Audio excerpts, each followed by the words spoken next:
Hi అండి. Welcome back our channel. Hello Harika, అందరూ ఎలా ఉన్నారు? ఈరోజు కొత్త రెసిపీతో నేను మీ ముందుకు వచ్చేసాను. చికెన్ బిర్యానీ కొబ్బరి పాలతో. టేస్ట్ మాత్రం చాలా బాగుంటుంది. సింపుల్ రెసిపీ అండి. అంత కష్టమేం కాదు. మీకు ప్రాసెస్ అయితే నేను లైట్‌గా ఎక్స్‌ప్లెయిన్ చేస్తాను. చికెన్ మ్యాగ్నేట్ చేసి పక్కన పెట్టుకోవాలండి. తర్వాత ఒక పెద్ద గిన్నె తీసుకొని ఆనియన్స్ కట్ చేసినవి వేసుకొని బాగా ఫ్రై అవ్వనివ్వాలి. తర్వాత అల్లం వెల్లుల్లి పేస్ట్, పచ్చిమిరపకాయలు అన్నీ వేసి బాగా ఫ్రై అవ్వనివ్వాలి. ఉల్లిపాయలు కొంచెం ఫ్రై అయిన తర్వాత టమాటాలు కూడా వేసి బాగా ఫ్రై అవ్వనివ్వాలి. తర్వాత కొంచెం పుదీనా కూడా వేసి బాగా ఫ్రై అవ్వాలి. బాగా ఫ్రై అయిన తర్వాత మనం మ్యాగ్నేట్ చేసి పక్కన పెట్టుకున్న చికెన్ వేసి బాగా కలుపుకోవాలి. చికెన్ కొంచెం ఉడకాలండి.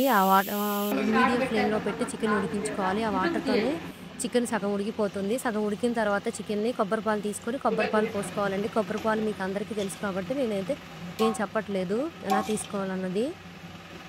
ఒకవేళ కొబ్బరి పాలు మనకు సరిపోలేదు అంటే వాటర్‌తో మనం అడ్జస్ట్ చేసుకోవచ్చండి. గ్లాస్ బియ్యానికి గ్లాసున్నర వాటర్ అయితే సరిపోతుంది కదా! వాటర్ ప్లేస్‌లో మనం కొబ్బరి పాలు తీసుకుంటాము. తర్వాత ఉప్పు ఒకసారి చూసుకొని అడ్జస్ట్ చేసుకోండి. ఉప్పు సరిపోకపోతే ఇప్పుడే కలుపుకోండి. తర్వాత కలపాతి కాదు కదా! అప్పుడే వేసుకోండి. స్లోగా తిప్పుకుంటా ఎసరైతే ఆ కొబ్బరి పాలైతే ఫస్ట్ బాగా మరగాలండి. మరిగిన తర్వాత మనం బాస్మతి రైస్ వేస్తే చాలా బాగుంటుంది. రైస్ పొడి పొడిగా వచ్చిద్ది. కింద కూడా మాడకుండా ఉండిద్దండి. ఇలా గంటతో అటు ఇటు కలుపుకుంటా స్లోగా ఒకసారి ఉప్పు చూసుకొని ఉప్పు సరిపోయిందా లేదా అడ్జస్ట్ చేసుకోవాలి. టేస్ట్ మాత్రం చాలా బాగుంటుంది. తప్పకుండా ట్రై చేయండి ఒకసారి. తర్వాత బాస్మతి రైస్ మనం ముందే నానబెట్టుకుని ఉంచుకుంటాం కదండి. ఎప్పుడైతే కొబ్బరి పాలు కొంచెం ఎసరు అనేది మరిగిన తర్వాత ఆ బియ్యం మొత్తం దాంట్లో వేసేయాలి. మనం ఎగ్స్ వేసుకోవచ్చు, వేసుకోకపోవచ్చు అండి. మేమైతే బాయిల్ చేసుకుని ఎగ్స్ ఫస్ట్ పక్కన పెట్టేసి ఉంచేసుకున్నాము. తర్వాత ఆ రైస్ కూడా వేసిన తర్వాత ఇలా రైస్ కూడా వేసిన తర్వాత బాయిల్ ఎగ్స్‌ని పైన అలా పెట్టుకున్నానండి. గార్నిష్ లాగా. అది మన ఇష్టం, ఆప్షనల్ అది. మీకు ఇష్టమైతే పెట్టుకోండి, ఇష్టం లేకపోతే పెట్టుకోవద్దు. ఇక అదంతా మీ ఇష్టం. ఇలా ప్రాసెస్ ఎలా చేయాలి, ఏం చేయాలి అనేది ఫస్ట్ అడుగుతున్నానండి. నాకు అసలు ఎప్పుడు తెలియదు. ఫస్ట్ టైం చేస్తున్నాను. ఎప్పుడు నేను వాటర్ పోసే చేస్తాను కానీ కొబ్బరి పాలు ఎప్పుడు నేను వేయలేదండి. కావాలంటే చిన్న ముక్క కొబ్బరి అయితే వేస్తాను. కొంచెం గ్రైండ్ చేసి వేస్తాను కానీ ఇట్లా కొబ్బరి పాలు తీసి ఎప్పుడు పోయలేదు. రెసిపీ ఎలా చేయాలి ఏంటి అనేది అడుగుతున్నాను మా అత్తయ్యని. అలానే రెసిపీ కూడా షూట్ చేసుకుంటున్నానండి. ఎప్పుడైనా ఎవరైనా ఒకసారైనా ట్రై చేస్తారు. టేస్ట్ మాత్రం చాలా బాగా వచ్చింది. అందుకని చెప్పి రెసిపీ మీతో షేర్ చేస్తున్నాను. తర్వాత సగం ఉడికిన తర్వాత రైస్‌ని మనమైతే దమ్ అయితే పెట్టుకోవాలండి. మేము ఉండే ఏరియాలో అరిటాకులు ఎక్కువ దొరుకుతాయి. అందుకని చెప్పి అరిటాకులతో పైన కవర్ చేసి దమ్ అయితే పెట్టుకున్నామండి. అరిటాకులో తింటే మంచిది. ఇక్కడ చెన్నైలో ఎక్కువ ఏ హోటల్‌కెళ్ళినా అరిటాకేసే భోజనం పెడతారండి. ప్లేట్‌లో పెట్టరు. మనం రైస్ అయినా, టిఫిన్స్ అయినా ఏదైనా సరే అరిటాకులో వేసి పెడతారు. ఇలా బియ్యం అయితే ఇలా స్లోగా కలుపుకోవాలండి. మనం ఫాస్ట్‌గా కలిపితే విరిగిపోతుంది కదా! బాస్మతి రైస్ స్లోగా కలుపుకోవాలి.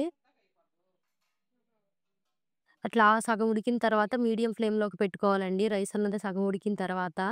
తర్వాత ఇట్లా బాయిల్డ్ ఎగ్స్ అనేది పైన గార్నిష్‌లా చేసుకున్నాను. అది ఆప్షనల్ అండి. మీకు ఇష్టమైతే పెట్టుకోండి. లేకపోతే లేదది. ఇదొక డిఫరెంట్‌గా ఉంటదండి. టేస్ట్ మాత్రం ఎగ్స్ కూడా డిఫరెంట్‌గా అనిపించిద్ది. ఆ ఫ్లేవర్ అంతా పట్టి. తర్వాత అరిటాకుని అలా మొత్తం కవర్ చేయాలండి ఆ రైస్ మీద. సగం ఉడికిన తర్వాత ఈ దమ్ అనేది పెట్టుకోవాలి మనము. అలా అరిటాకునైతే మొత్తం పైన కవర్ చేసుకోవాలి. ఎక్కడ బయటికి రాకుండా ఆవిరన్నది. అప్పుడే దమ్ బాగా అవుతుంది. అలా పెట్టిన తర్వాత మీడియం ఫ్లేమ్‌లోకి పెట్టుకోవాలండి. అలా మొత్తం అడ్జస్ట్ చేసుకోవాలి.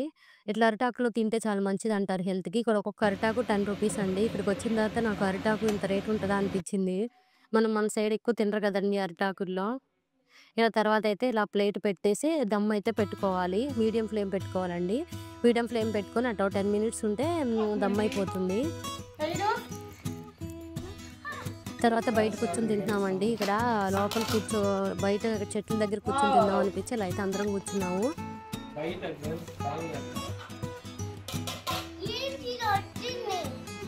మా పాపకైతే ఎగ్స్ ఇష్టము. బాస్మతి రైస్ తింటది గానీ, చికెన్ తినదండి. పీసెస్ అనేది తినదు. ఆ రైస్ వరకే తింటుంది. అది బాస్మతి రైస్‌తో చేస్తే చాలా ఇష్టము.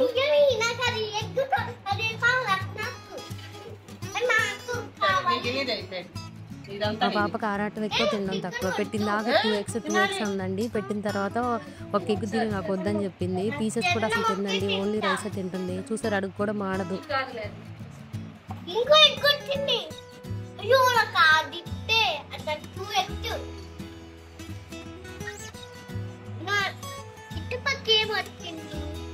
నేనైతే ఎప్పుడు తినలేదండి. ఫస్ట్ టైం తిన్నాను. టేస్ట్ మాత్రం బాగుంది. అందుకే మీతో షేర్ చేద్దామని చెప్పి వీడియో అయితే మీకు షేర్ చేస్తున్నాను. మన సంక్రాంతికి ఊరెళ్ళినప్పుడైతే ఈ రెసిపీ మొత్తం దగ్గర నేర్చుకున్నాను. ఇలా అరిటాకులోనే పెట్టుకొని తిన్నామండి అందరం. అక్కడ ఉన్నన్ని రోజులు అరిటాకులోనే తింటాము. చెన్నై వస్తే ఎలాగో దొరకదు. అక్కడ ఉన్నప్పుడైనా తినొచ్చు కదా అని చెప్పి తింటున్నాము. రైతు తోటలు ఎక్కువ ఉంటాయి మా అత్తయ్య వాళ్ళు ఉండే ఏరియాలో.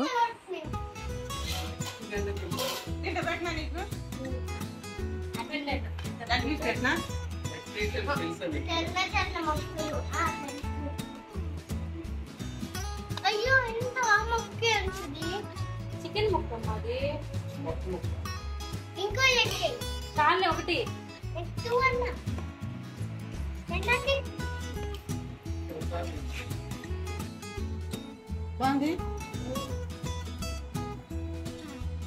ఇంతటితో వీడియో ఎండ్ చేస్తున్నానండి. మీకు కనుక ఈ వీడియో నచ్చితే తప్పకుండా లైక్ చేసి కామెంట్ అయితే చేయండి. నా ఛానల్ సబ్స్క్రైబ్ చేసుకోండి. Thanks for watching.